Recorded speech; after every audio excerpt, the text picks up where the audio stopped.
Welcome to steno with Paras. Dictation start होगी 5 second बाद।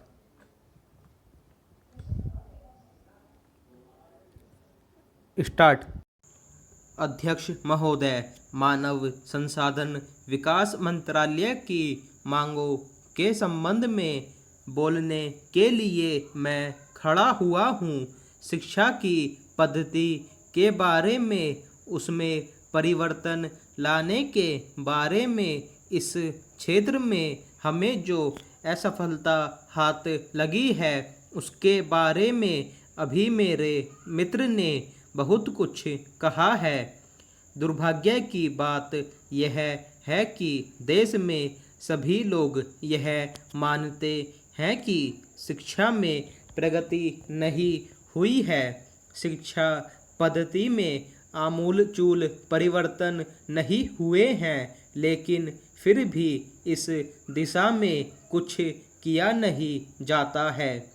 ऐसा प्रतीत होता है कि इस विषय में कुछ भी करने की स्थिति में हम नहीं रहे हैं। स्थिति ज्यों की त्यों चली आ रही है।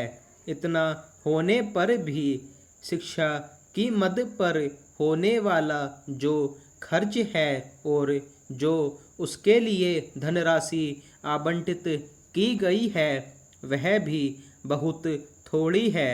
लेकिन उस पर न जाकर मैं आपका ध्यान इस ओर दिलाना चाहता हूँ कि मर्ज बढ़ता ही गया ज्यों-ज्यों दवा की वाली कहावत ही आज चरितार्थ हो रही है। जितने ज़्यादा आयोग और समितियाँ बैठी और जितनी ज़्यादा शिक्षा पद्धति के बारे में छानबीन की गई, उतनी ही ज़्यादा बीमारी बढ़ती गई। बीमारी का इलाज न होकर और भी खराबियां पैदा होती गई। अभी मेरे मित्र ने माननीय मंत्री का ध्यान एक रिपोर्ट की तरफ दिलाया था।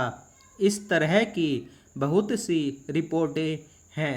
अभी सदस्य महोदय भी एक रिपोर्ट का जिक्र कर रहे थे। रिपोर्ट तो बहुत सी प्रस्तुत हुई हैं, लेकिन मंत्रालय ने उस पर कभी कार्यान्वयन करने की दिशा में कोई कदम नहीं उठाया। अपनी इस हालत को उन्होंने इसी सदन में स्वयं स्वीकार किया है। अपनी विवशता को उन्होंने स्वयं यहाँ प्रकट किया है। पहरा इस विषय पर और अधिक न कहकर मैं आज के दिन मानव संसाधन विकास मंत्रालय का ध्यान दो विशेष विषयों की तरफ दिलाना चाहता हूँ। पहली बात तो मैं हिंदी के बारे में कहना चाहता हूँ। मंत्रालय का काम हिंदी का प्रसार और प्रचार करना है। हिंदी हमारे देश की राष्ट्र भाषा है।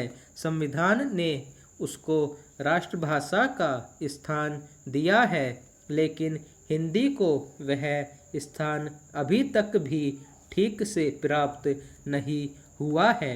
इसके कई कारण हो सकते हैं। एक कारण हिंदी प्रेमियों का अधिक उत्साह हो सकता है। दूसरा, दलगत राजनीति से प्रभावित होकर राजनेताओं का भाषा के बारे में अपनाया गया दृष्टिकोण हो सकता है।